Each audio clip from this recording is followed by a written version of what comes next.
There's 4 challenges that every Amazon seller faces. Doesn't matter whether you're just starting out or if you have been already selling for years, you're going to face these 4 challenges.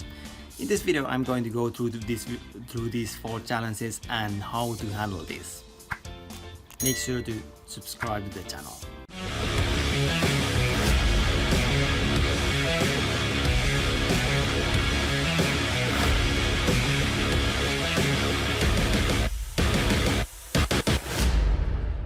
So Amazon sellers, as Amazon sellers, we have many different challenges. Here I'm going to be talking about 4 specific challenges that Amazon sellers face at some point.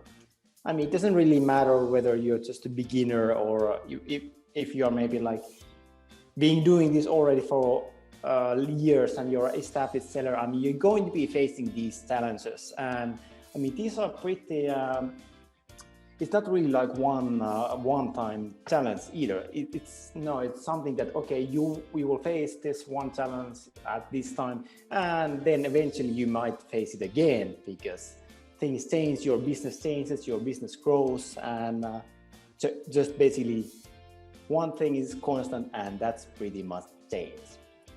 But yeah, that's pretty. This is pretty common with everyone. And especially like when you are starting out, you have no products to sell.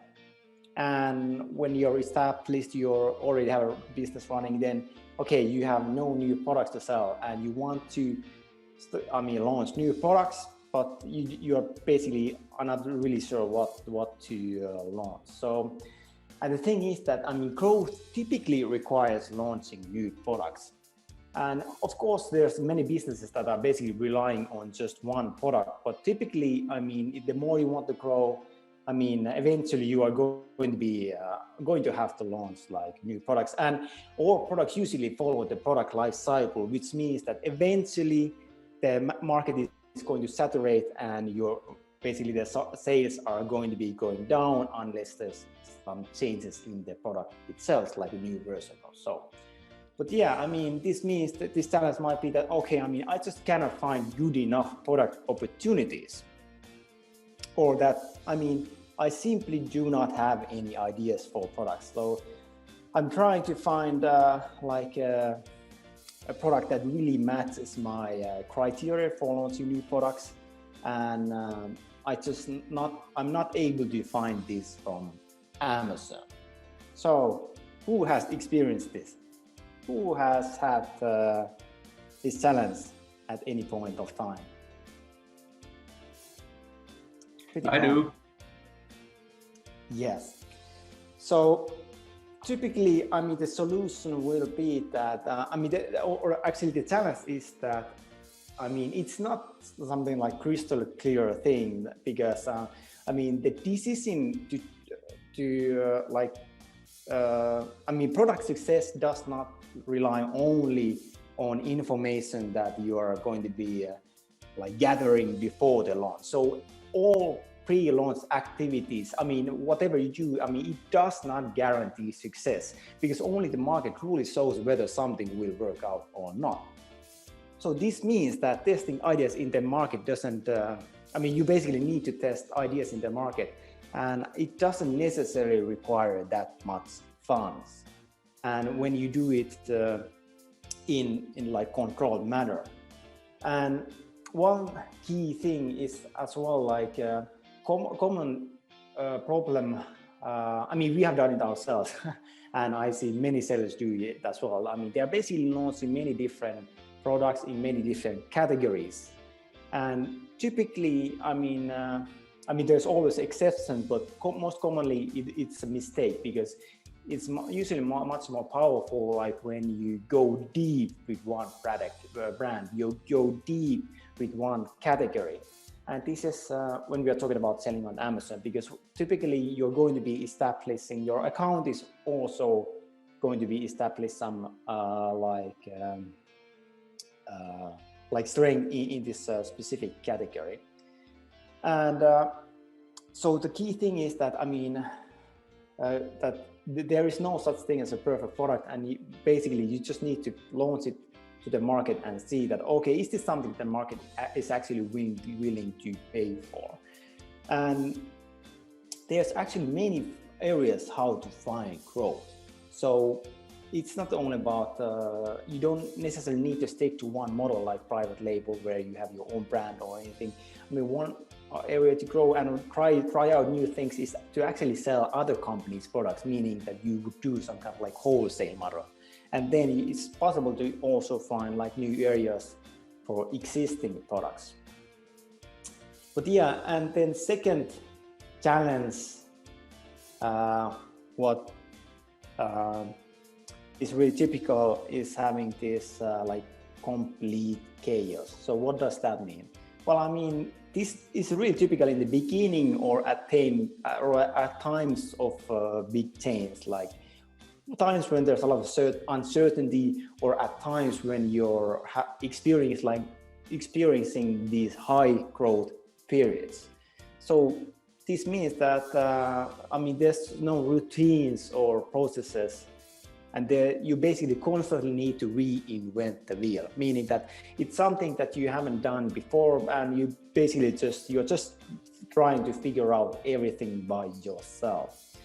And this is, I mean, it applies to, it doesn't apply only to you as the business owner, but I mean, this kind of environment itself is pretty like stressful work environment. So especially in the beginning, like if you're doing something like let's say that you're launching your first product, then I mean, there's so much uncertainty that because you haven't done it before, then I mean, you do not have any routines or processes, so you basically constantly need to reinvent the wheel. And then, well, the solution for this is that you actually establish more this like a lean structure, which means that you're going to be coming up with different systems, different documentation, and different processes. So it's about really like building the capabilities to adapting to change. So this means that, first of all, I mean, for yourself, for your like own like capability as an entrepreneur and as a business owner, like building this capability into yourself, but also like if you have other people, if you're working with business partners and so on, I mean, it's about building this capability to your company as well. And then, I mean, of course, like getting external help. So this means that if you're doing something new for the first time, so instead of like figuring it out all by yourself, you could actually use other people's like systems and to like to basically solve the challenge, solve the solution, to come up with the solution. So you don't necessarily need to come up with the solution yourself. It's more about that, okay, other people have been there before, so I mean, you should probably ask them. Then this is really typical, like this being this lonesome hero. And when you start a new business, when you like started alone or even with your business partner, like pretty much everything depends on you. And I mean, that's also a good thing because you get your like hands dirty, you get to experience all the different levels of your business. You really become this expert of your own business, that you know everything inside and out. And that's good, you should do this in the beginning. But I mean, eventually, if you keep the same kind of role, then it means that the business and the employees actually rely on you to save the day. So you're the one that knows best. And fine, I mean, it might be satisfying for some people to feel being needed, but if you're stuck in this lonesome hero role, then I mean, it will severely limit the growth. So solution how to like get past this challenge is to really have like always have this like virtual assistants who can help you to clean your table. Because I mean, as business owners, there's always new things like popping up, like administrative stuff and so on. So you need to have someone who you can basically just delegate all that stuff to. And also, like when you have people, when you hire people, it's really about building them like basically like self-organizing, autonomous, that they do not depend on you to make like decisions.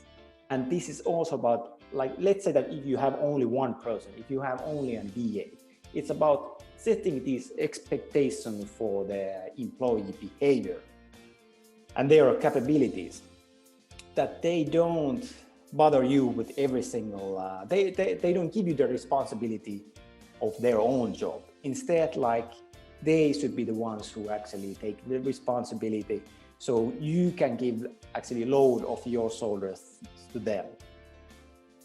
Then,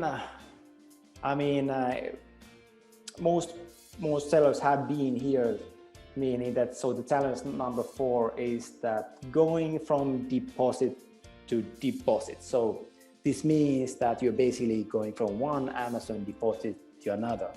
So this is really typical when you have like experienced this high growth phase, or maybe in just the last quarter of the year O&D.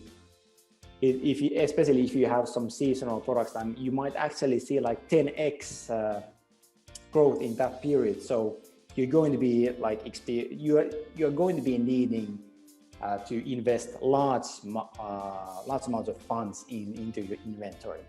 But I mean, this can also happen if you have excess inventory, or then just mismanaging the business in one way or another. Like maybe your profitability is just so low that you constantly end up with this empty bank accounts, which means that the cash to operate your business, like cash, is always tight. And then, I mean, whole bank account is drained until the next Amazon deposit. So, I mean, the solution for this is, I mean, have these kind of buffers and really optimize your cash flow. This can be done in many different ways. One way is just you basically build the relationship with your suppliers to give you kind of like leeway as well, meaning that you get more time to pay their bills. And then trying to find different ways how to minimize this cash conversion cycle, meaning that once you invest into something, how long it takes how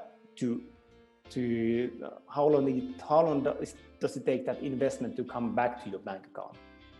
And I mean, the shorter the time period is, the better. And well, profit first. It just means that you're basically allocating funds to different purposes, meaning that in this kind of business model where you're dealing with inventory, it's really easy to like run into a situation where all your cash is tied into inventory. Like maybe you made some too big orders, or maybe you were too excited to expand onto different new products or new brands or whatever. So in order to avoid that kind of situation, it's more it makes more sense to allocate that. Okay, here's how much I'm going to be I am going to be investing into inventory. And this having access to liquid funds, so basically also having credit when you need it. Like, let's say that you need to just prepare for the last quarters, and you are certain that you're going to be getting the money back in the beginning of the year. Then it makes sense to actually just take some credit in order to buy like more inventory or in order to sell it. And the worst time for trying to find a loan or trying to find credit is where you actually need it. So the best time is really making sure that you have these different options for getting credit. Like if at any time you need to access credit, then you always have the option or the different providers in giving you funds when you actually need it. But pretty much the conclusion here is that in different stages of your business, there's different challenges, but the bottom line is that there's always going to be issues. There's always going to be challenges, and pretty much that, I mean, the bigger the business, the bigger the issues are. So it's also about like having this right kind of mindset to tackle these issues. And let me tell you, it's much easier to like build the capability and like create your mindset when you're dealing with like smaller issues than when your business is bigger and you have to deal with like bigger issues. So I would say that like true business owner is really accustomed to overcoming challenges and builds the capabilities that the person needs. So it's about adopting also this growth mindset that you don't get discouraged when you meet challenges, and you don't like different challenges don't feel like a burden. It's more like having this kind of mindset that, oh, well, this challenge happens, then no worries, I'm just gonna deal with it. I'm going to find the different resources I need in order to tackle this challenge. And it might be that, all right, so I want to get external help for this challenge. So who could I actually need in order to like get over this challenge? And what different things could I need in order to like tackle this challenge? And if you're talking about solely about Amazon, it might be that, okay, if you're having issues with your like paid advertising, then okay, who could actually help you? Like what kind of tools could help you? Or if you're having something like, all right, hey, my listing just got inactive, then I mean, do I know what to do in order to get it active again? Or who could actually help me, and how can I get the listing back active? So it's more about having this, being resourceful and being able to figure out